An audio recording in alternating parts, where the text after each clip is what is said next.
I wouldn't buy until uh Bitcoin pulls back aggressively because My I feel buy-in like price pulls is like back, $2, man. gonna pull back. What the fuck? Yeah, for sure. Did you screenshot it, Eloy? Yeah, I got it.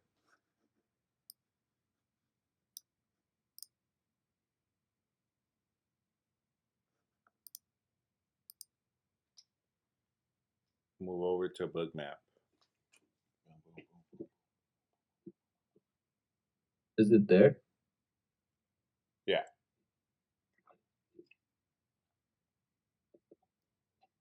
My first trade was at 7:32. What time was your trade, Eloy? This is the 27th. I took a loss at 6:44 and then a win at 7:02. And then I broke my rule at 7:21 and took a third trade. 35. 6:42, you said? 6:44. I entered short at 60.29 and I got stopped. I think they took 2 trades this week, did I? Forgot. Because of this outlier, Eloy? You went long? Let me make sure.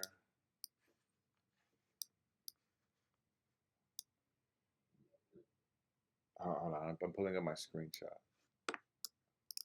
If I took a screenshot. You know we don't like to go over our losses. Oh, but I did. Cool. You even sound bum saying that. I guess I need to be better at writing the notes of why I entered. At the moment, I don't remember right now, but I'm sure there was a reason why I entered. But I entered 6:45. I don't know why I entered there at the moment. That's one thing I think you should get better at. Like, besides trading itself, is journaling your losses. Like, really try your hardest to go more in depth on your losses than your wins, because that's really where the lessons are. Like, if you understand why you're taking these losses, you're gonna avoid them in the future.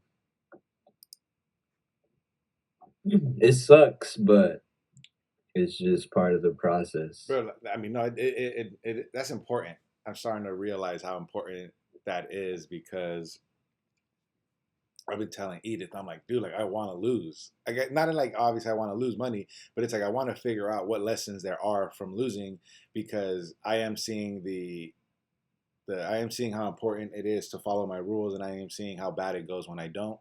And so it's more of like, fuck, since I know I got a lot more to learn, it's like I want to lose now. Like I want to get over all my mistakes already. And I'll probably continue to have more in the future, but it's like whatever mistakes I'll be making at this current stage, like I want to make them already so I can like continue to progress and like get those out of the way. Well, first of all, don't worry about it. Just keep doing what you're doing. You're gonna lose. Like there's no trader with 100%. Yeah, it's more like I want to There's be no 2 months ahead already. I know, but also don't worry too much about that because regardless if you lose and learn something that week, you're still gonna break that rule the week after. Like look at Carmine. He's a professional trader. This is what he does, and he still breaks his rules constantly. You'll learn what not to do, but you'll still do them because it's all a mental thing. Like with me and Eric, been doing this for over a year now, or whatever. We're still breaking rules, and we're trying, but we're still you're gonna break your rules regardless. So, but it's better. Losses are happening. You just have to journal them. Oh, you that's take true. a loss, you take a winner, and you end up green for the day, but you're probably more excited about being green for the day than you are about journaling that loss. Yeah. So I would just say when you do take a loss, really, really journal what the mistake was with that loss. Everything you could jot about why that happened, write it down. That's gonna teach you the most, I think, to be honest. What time was your next one? My winning trade was at 7:02. I entered at 60:32. Right after news, you're crazy. I saw the You move. went short? Yeah, At what price? at 60:32, it made it to 60:24 VWAP. Have you been using a hard stop, Eloy, or no? No, but I've been more. I still haven't like figured. I'm sure it's easy. I just haven't taken the time to really figure it out. But I've been like on it, and I'll look at Ninja Trader at the DOM as it's going, and then I've been noticing it work. Obviously, I'd rather set the stop, but I just kind of keep looking at price, and I'm like, all right, as soon as it touches that, I'm getting out. Well, No, I mean, if it sounds like you're respecting it, so yeah, I'm just wondering. But I just seen sometimes it gets to my stop with like a quick jump past it, and I'm like, oh shit. That's what I hate. I hate, dude. Yeah, I those hate are when the that ones happens. where I'm like, fuck, I wish I had the hard stop right there. Yeah. I'm using hard stops and hard targets. Like for that 95 one, I just put hard stop, hard target, and I just left like to do my stretches, and it worked out. But that's scary. I wouldn't, though. That's what I'm saying. I would have never have done that with live trading. That's why my head wasn't really here this week. Even though I took winning trades or whatever, my head wasn't really in that trading mental state that it is when it's in live. What was your So stop here, Elo? 60-35, 3 points. So was it the high? That's 60-37. I stopped at. Oh no, we're on the second trade, huh? Maybe I just kind of dialed it back because I didn't like the amount of risk I was putting on. So I didn't want to go for that high, and I was like, I'm gonna just make it 2 to 3 points again, which I can obviously see that. can can be. So here, there's a 1,000 law outlier. It falls and then pulls back, and then rejects here, and you entered at 60-32. So somewhere like 702. So like somewhere around right here. um, I'd be careful with that stop because you could have easily got stopped out because your stop was under the outlier. So the chances of it coming back were probable. I mean, it didn't though, so it worked out. I would just be cautious of that. But I mean, if you're ready to get back in, I guess you're good.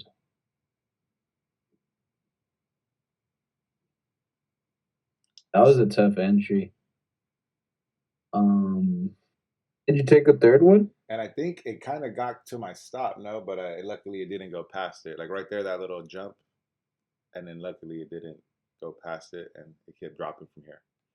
Yeah, and then I take a third loss, a small dumb one at 721. I was trying to short again, which now in learning this lesson, because after this trade is over at 716, about now is when I got out. I think right there. Yeah, I got out like around here. But then I was like, let me try it again. And then I'm like, what I learned in messing up in this third one, it's like, why would you try short again after this drop?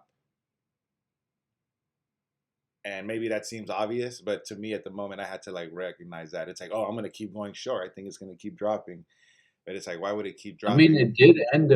it did end up dropping again. But I didn't get in until like now. But I get on right here, and it's like, why would it like? Not that it couldn't keep dropping, but the mindset should be like, well, it just had a big drop. You shouldn't keep hoping it keeps dropping. Like at some point, it's gonna was find. there an outlier? There was an outlier I see on my screenshot from earlier in the day. I'm not zoomed out far enough, but it might have been in pre-market or something. 60-25. Yeah, This one. yeah. I do notice you do that. I would be careful with those. you'll like let the market do what it does, and then you'll rely on an outlier that appeared earlier in the day in the session. They did. I have seen them work for you, but I would just be cautious of that. Like this one was way better opportunity. One, it was at a key zone, but when it makes the move and then it hits an outlier again, and it's not at a key zone, just be cautious of that. That's what I mean by like journal those things. Like, okay, this one I took it at a key level. This one I didn't take it at a key level and it didn't work. So just make yourself aware of like the one you did take at the key level worked, perfect play out. Maybe your stop could have been a little higher just due to a potential push up a little more aggressive, but it worked out. Cool. And then this one, I would say like was not the greatest, or even grade them like from a scale of A, B, C, D, and then like just make yourself aware of like when you took a high quality opportunity and when you took a lower quality opportunity, so that when they appear again in later trading days, you're like, okay, I've done this before, and it was lower probability, so the chances of it working may not be as good. Because if you forward it, it actually when I entered, it went in my favor, but it didn't go past that low, and then it started reversing up. Yeah, like it had like a small spike down, but it didn't even go past the last low, and that's where I got stopped. But it did kind of, and then I kind of looked at it as like, oh, it's back at the outlier because the winning trade, my exit was the outlier, and then when I saw market get under it, I'm like, oh, let me see if it gets under it again. Maybe it's wanting to go to the nearest support, but anyways, yeah, I broke the rule. I was like, I already won, and I won big. If anything, I like fucked up by taking away my profits. Yeah, this is where I messed up. I seen this outlier, but we barely did any move off of it. We like kind of just consolidated for a bit, and then at 7:32, I got in short around right here. Oh no, not yet. 7:32. Right here. Somewhere on this rejection here, I got in short, and then I quickly got stopped right there. Um, but a large part of my error here was that I didn't let the how we usually let it where's this other fuck? Oh, I have a screenshot of what I mean. Um,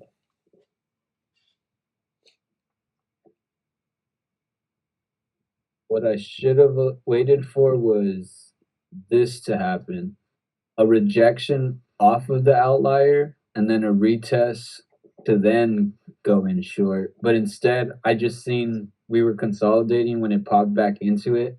I tried it short and it didn't work for me. So I should have waited for that move and then a retest.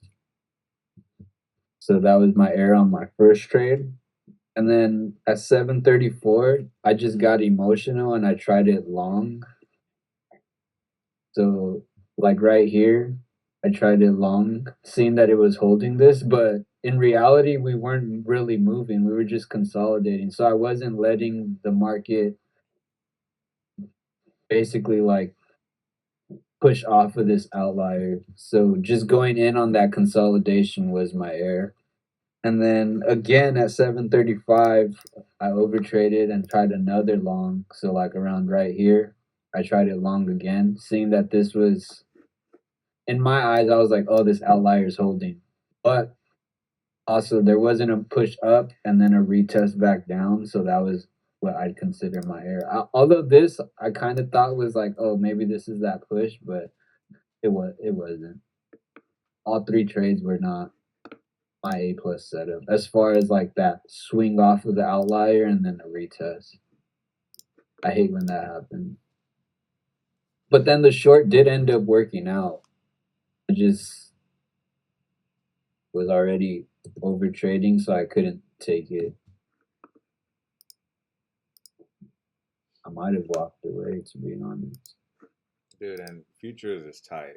Like I didn't never went live with options, but I'm glad I'm learning through futures. Trust me, you bypass so much bullshit with doing that. God damn. I remember I don't even know how I would have taken advantage. Oh, maybe right here actually. Let's see. yeah, go to the book map. Fuck, that was it.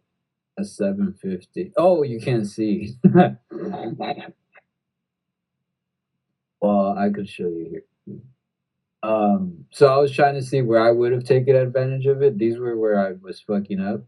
And then if I would have just been patient to let it push off of the outlier here and then push back up on this weak buying, that would have been the entry right at the key level too and at the outlier. I could show you on bookmap next over here.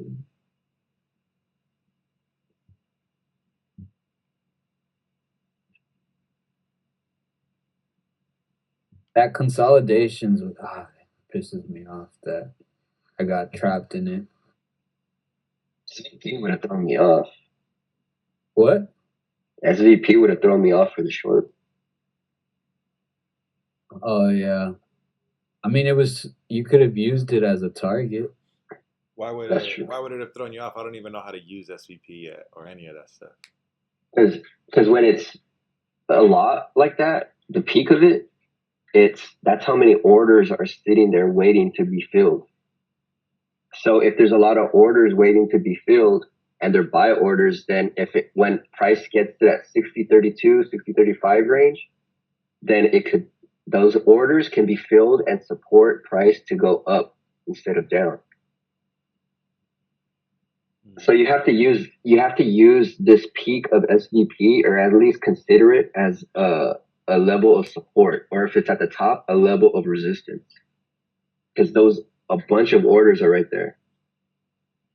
They're just waiting to be filled right there. See how right here my outlier was at 60.40. We consolidated, popped up slightly.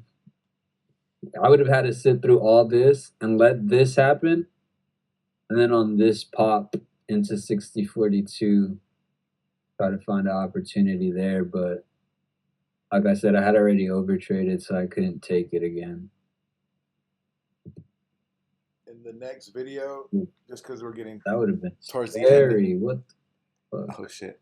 In the next video, if you guys can, just so we can have the explanation of it recorded, explain COB, CVP, SVP, and CVD real quick, like, and how you guys use it to your advantage.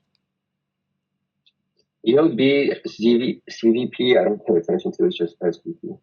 You don't need to look at COB or CVP. Like in the next video, if we COB explain, means current order book, so it's what's happening at the current moment. If you look as it's playing out, let me pull it back.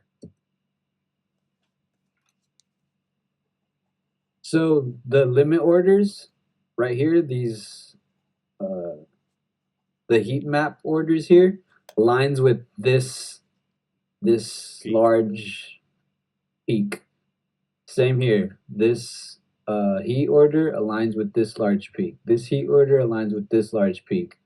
And then whatever is adjusting here in real time is adjusting because of what we see happening on these bubbles in the current moment. CVP is chart volume profile. That's what we see on the chart right now at this exact moment. So with all this built up here, that's why we see this amount of orders sitting there on CVP. Not as much happening here. That's why we see less right here. Session volume profile is the whole session from when from when you opened Bookmap to the current moment. So that's why if you zoom out, you see it equal because I'm going from when I opened Bookmap over here to where we are now. That's why they look the same, because chart volume profile is the whole chart what you have in front of your screen. session volume profile, you could zoom in and it's still gonna chart. It's still gonna stay there because it's the whole session. So that's why we only pay attention to SVP more than anything because that's telling us what's happening in the whole session. So if you're up here, if we're up here, like let me go to it. This is 712. Oh fuck. No cussing, bro. We got kids who watch our videos. You noticed that on EYL? What does Ian say? Sorry to the parents. Yeah, he's been saying that a lot lately. You guys watch Market So Mondays every Monday? At some point in the I week. have been again. I wasn't for a while, but they started dropping. They got off that bullshit. I started watching them. Yeah, I used to watch it all the time, and then I took like a year off, but I'm back on it.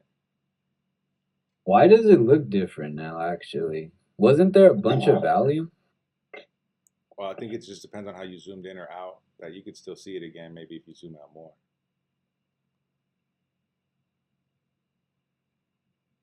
Did we pop back above that?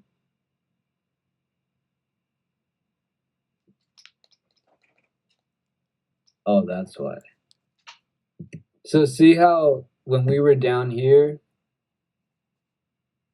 we're down here and there's a bunch of volume up here. So either if the SVP looks completely empty like this, it usually sometimes it's even less where like you don't even see green or red here.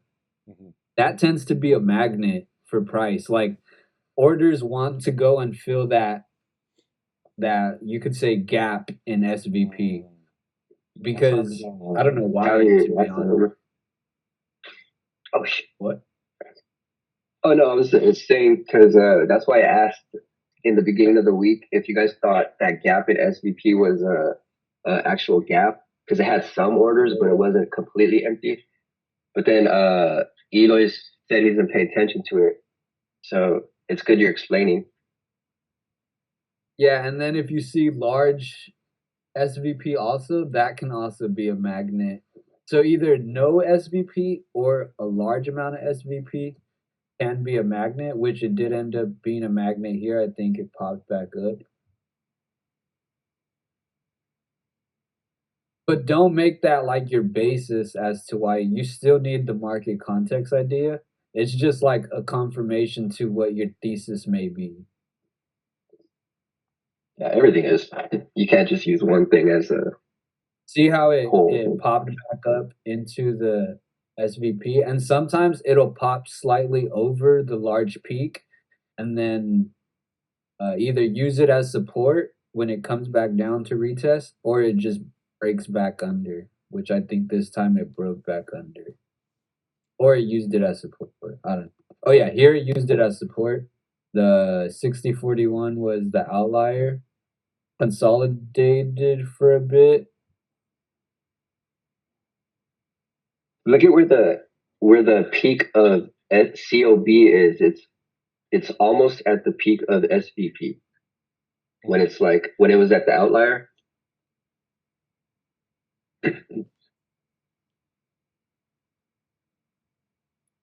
So at that very moment, people are like trying to buy at that support level of 6035 ish, right at the peak of the SVP.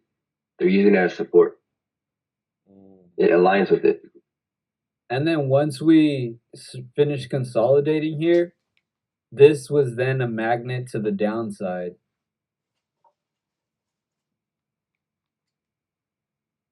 Which is just a confirmation that we had supply up here because we had supply up here. So if you were thinking of shorting in the supply zone, which was at what was the supply? Supply was from 6039 to about 6045. So from right here to like right here, we had a supply zone. Let me just put a rectangle. It's still better.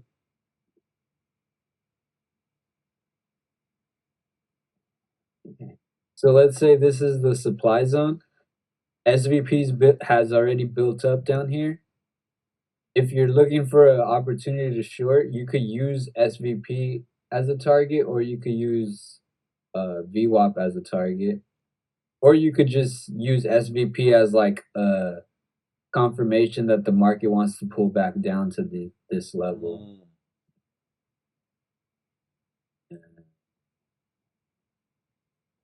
Because all those orders aren't just there for no reason.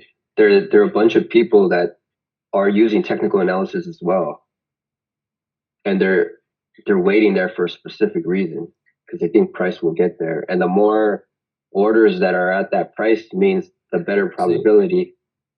Yeah, see, because it means better probability because everyone's looking at the same thing. If everyone comes to the same conclusion, then the probability is better that it's going to reach it.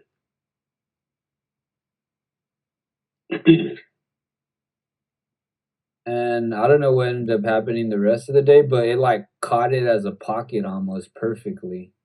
Yeah, Just sat there. SVP could be a good indicator to use like a VWAP. Yeah, I wouldn't take a trade based off it unless it's in line with the supplier demand, but to definitely use it as a target or something like that could be helpful. And even the way VWAP is slightly just under the SVP is good too. Like yeah, that's it. Yeah, things align like that. That's a good confirmation. That's it for the 27th for me. All right. Just fucked up by trading this consolidation.